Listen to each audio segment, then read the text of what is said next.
Tonight on Furniture Film Classics.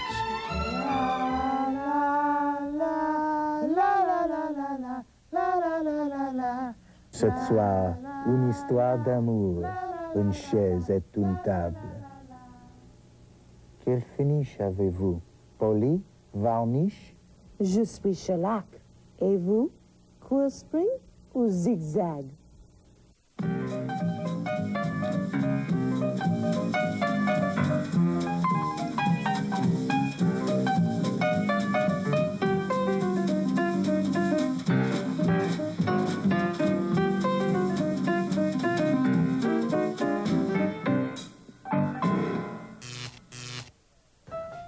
Hi, I'm Joe Lorario. Welcome to Furniture to Go. And I'm Ed Feldman, and this is the French show, too, or Le Programme de Français du...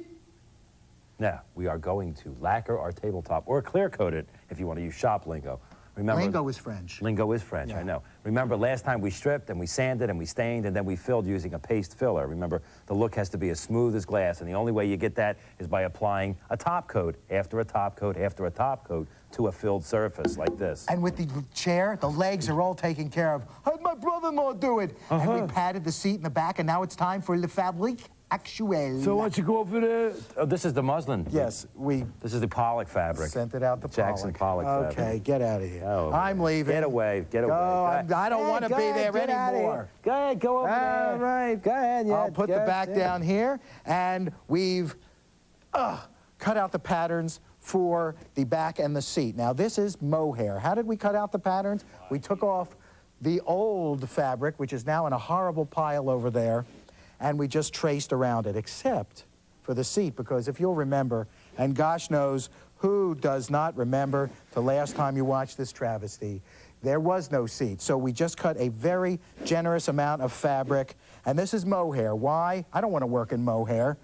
The guy who has it needs to get this chair back is going to get mohair. So we went to the Three Stooges drain, and all mohair and velour and everything has a nap. We have the nap running back to front. So when you sit on it, it will make your kundalini stand on end. So then we let everything drape down. It's a very thick fabric, and we're going to have to work carefully so as not to get a whole lot of pleats. We put a staple in the front, right in the middle. We pull the back nice and tight, yank it underneath, make sure it's not cracking the frame apart, which is always an option. And put a tack in there. Now we're going to have to go out to the side. And here's where we have to get ethereal with the fabric. We have to see where the fabric breaks. Of course, it's going to break at the corners, just like that. We don't want to mess with the breaks. We want to put staples in between these sort of prows and then pull tightly. But first, we put one right under here.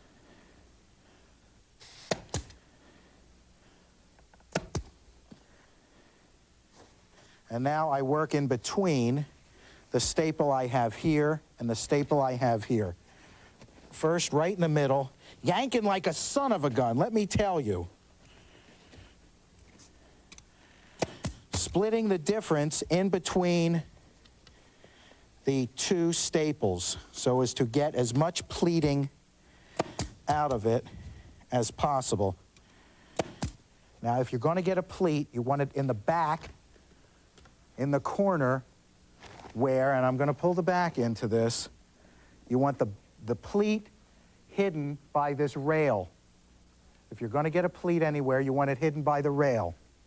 All right, the home stretch of the chair seat, we've made two interior folds and folded them over on the back. We need to take up a lot of slack because of the curve here. And as you can see, this is a thick fabric.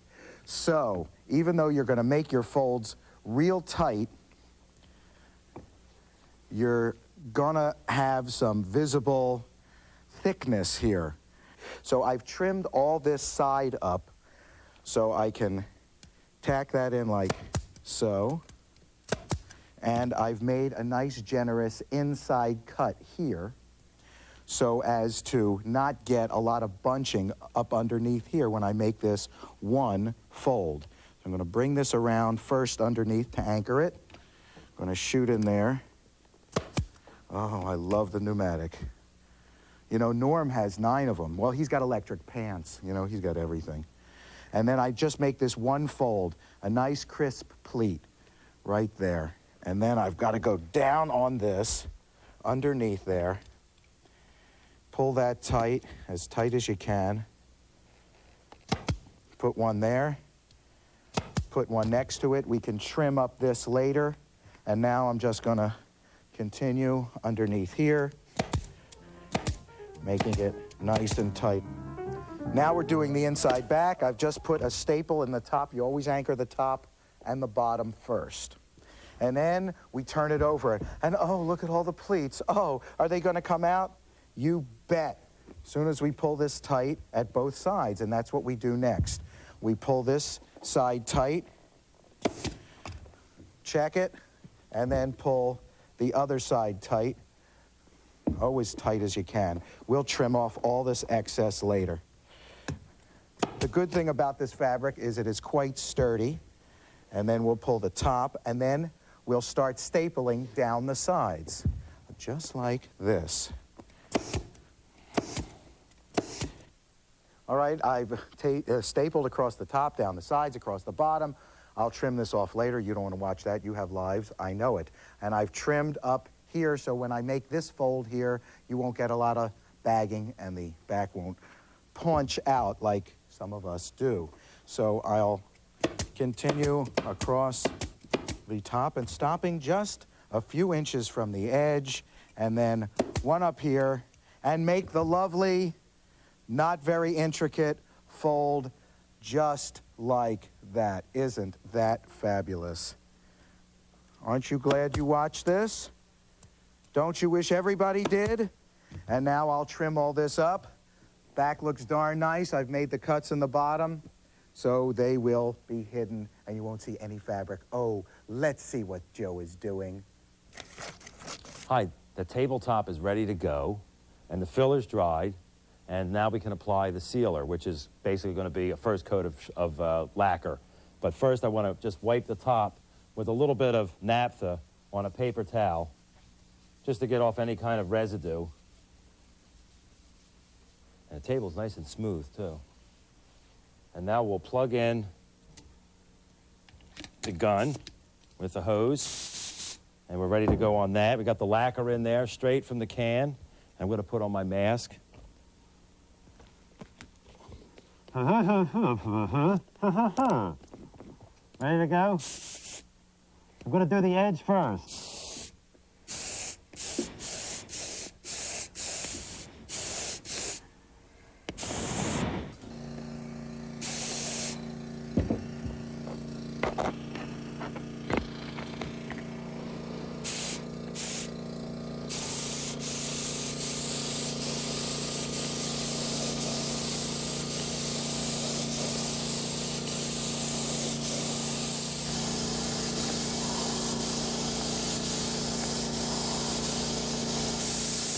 And now I'm doing the inside arm, which is a lot like the inside back. So I've done all the staples up. And remember, when you're doing the staples on an inside piece, do them far away from the edge, because when we do the outside arms or backs, the staples are going to be closer to the edge. It'll all come together later. You got to be at one with this piece. I am mohair, I am Krishna, you know.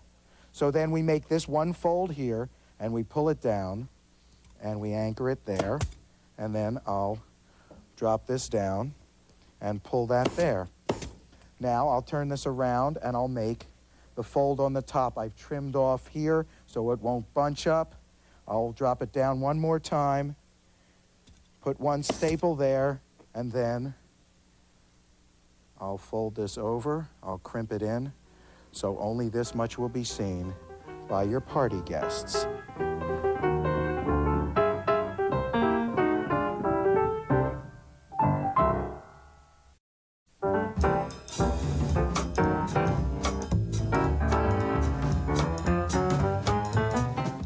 I am wet sanding now. I'm using a 400 wet and dry paper, and I've just about finished up doing that. Why am I doing the wet sanding? Because when you wet sand, it cuts a little better. That means the paper cuts into the finish and levels the surface a little better than with the dry paper. So once you finish, you're going to apply the stand, the roll of burlap. So we try and fit upholstery in anywhere we can in this show. In this case, the stand for the table. Now you wipe it clean and dry, and you're ready to spray. I'm going to become Diver Dan again. But remember, this is a lacquer, and it's the same as the first coat. I'm putting it on in order to build up the surface.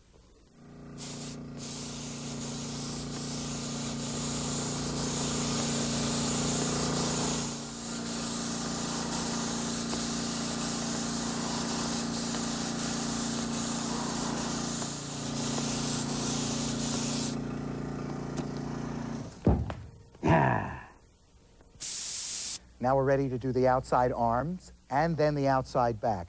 The original outside arm and back panel was one piece because they could staple that in and cover it with the decorative tacks.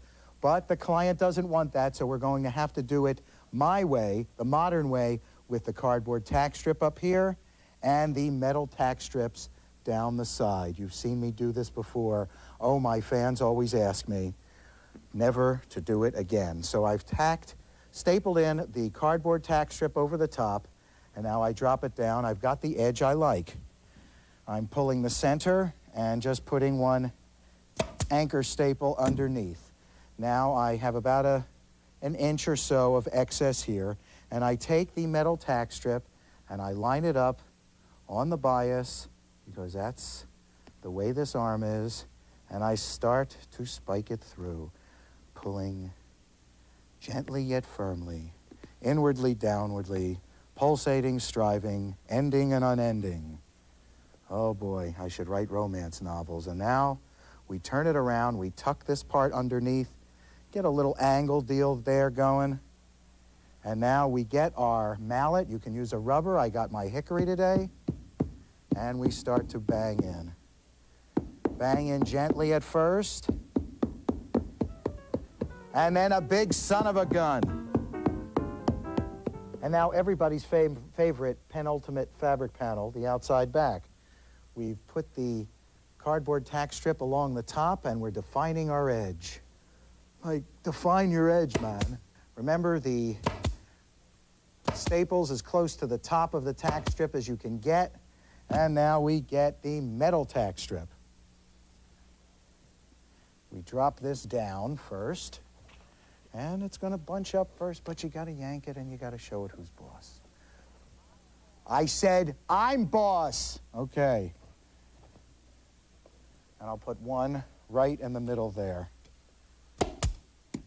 The curved end of the tack strip up at the top, because you don't want it to spike or rub through fabric. Of course, here again, this mohair, this thing could be made out of 20 grit sandpaper. It wouldn't go through.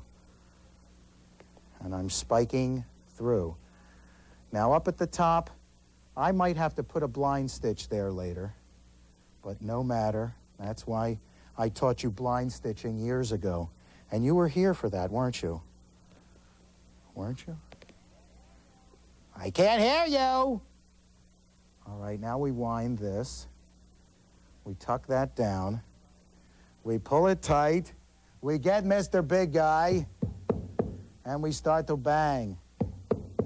And we bang. And we bang. Now all that's left is to put the cambric back on. The dust cover, as some people call it. Why? I don't know. Do you really care if there's dust up inside the chair? I do not. Oh, my goodness. You can have fun with that part because absolutely nobody's going to see your work. And now we flip the darn thing over.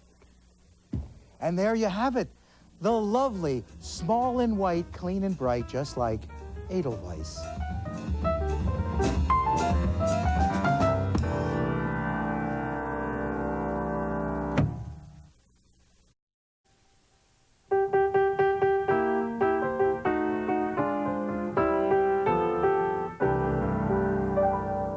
Piece has been coated with lacquer. There's about 4 or 5 coats on here, and it's got a nice, brilliant shine, almost like a mirror. And what I want to do is now I want to polish it lightly. I don't want to go into any heavy polish. I want to get a nice satin luster to it. I'm going to use a little bit of lemon oil.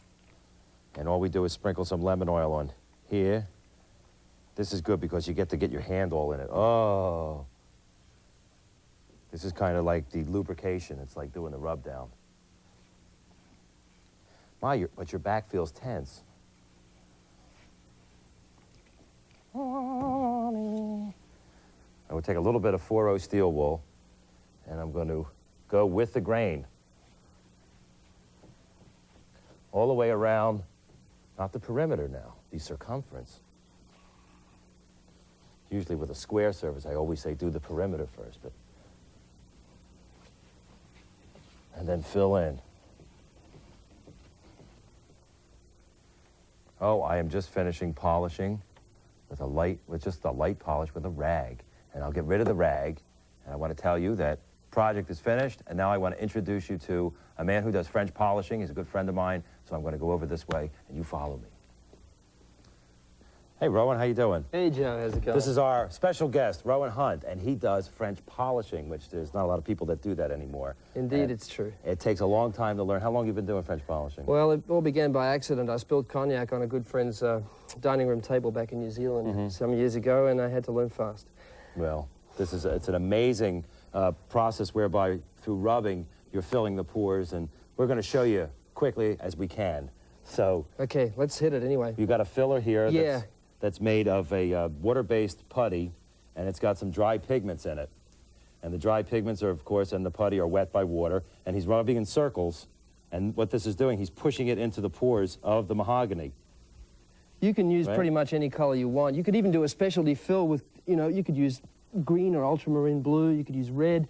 If you wanted to do something jazzy with oak, you could use pretty much whatever color fill you wanted. Now, once we get this finished, you come up and it looks like this, correct? Let me put this down there. Yeah, you have to sand all this off pretty much as soon as it's dry, okay. Which can take a good hour and a half. But it comes out looking like this. It does. The grain is pretty much physically filled. It's nice and smooth already. Yeah. Now, the next thing we want to do is you would put a wash coat of shellac over that. That's right. We'd put a wash coat of shellac. I've got shellac cut about 1 to 3 with pure denatured alcohol here. The spit coat he's got. And absolutely. You wash coat it, and then he sanded it here. Yep. With 400? I've wet sanded it with 400 wet and dry paper. If you look in here, you can see I've got a piece cut in there. Right. I don't like to spray the workpiece with the thinner, but I keep the paper in the thinner there. It washes any grit off that might scratch the piece. Okay. Okay, so let me quickly show you the basis of filling with shellac versus filling with a dry filler. Okay, see what's happening here? So you got the dust here from the wet sand. Yeah, I'm redissolving it. There. He's redissolving it, and again, pushing that into the pores. This is kind of taxing. Pushing and lots of grinding. So if you got a lot of anger and frustration, you could take it all out on this real good. It's extremely therapeutic. Yes, it is. It's beautiful and it's smooth already. And you say this is how far gone? I mean, how far into it? It's early days yet. I want to show you how you charge the pad. Now, we're going to skim through this so fast it's going to make everyone's head spin when they see the results we get. But it's important to try and charge the center of the pad like this. Charge it. You want to charge it up. That means he's putting more shellac in there and he's making it wet. Yeah. And then as you squeeze. You want to watch it. You see this? I'll show you, Joe. Look, you don't want to see anything dripping out when you squeeze real hard. If you can see liquid coming out, just walk away and leave it. Otherwise, you'll ruin the job. Okay, it feels a bit like a dog's nose. Dog's nose. Not quite wet that as a wet. dog's nose. Wet as a dog's nose. Yeah. That's important. We need oil to help the even the initial stages here, but not too much. This is just ordinary, like mineral paraffin oil. Mineral oil. Just a little drop of that. Yeah, you can get it from CVS. I think it helps you. Yeah. Right. Okay. So you got a rash. Let's begin.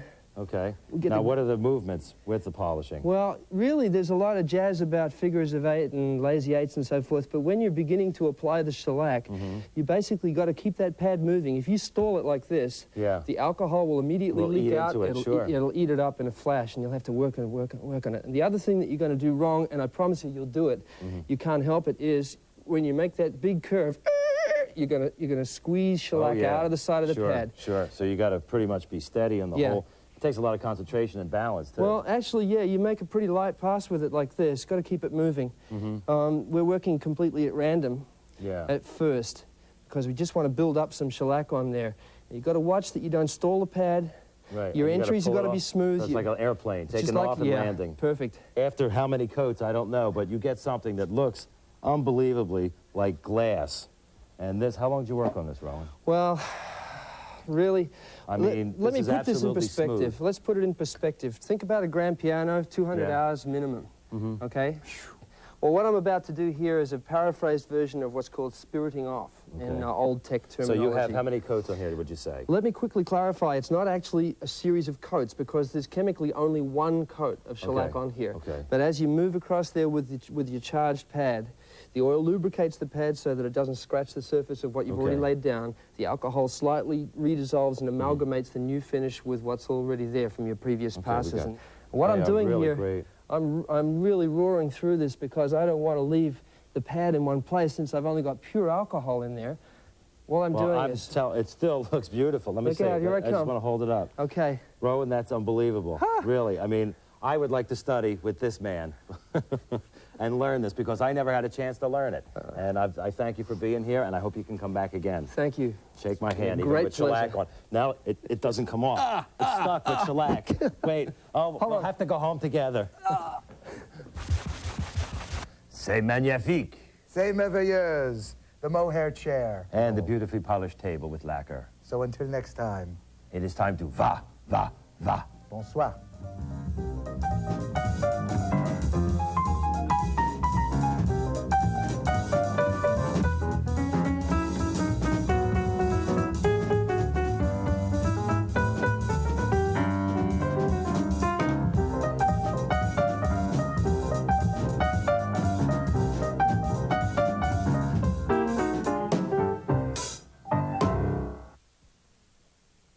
Formidable.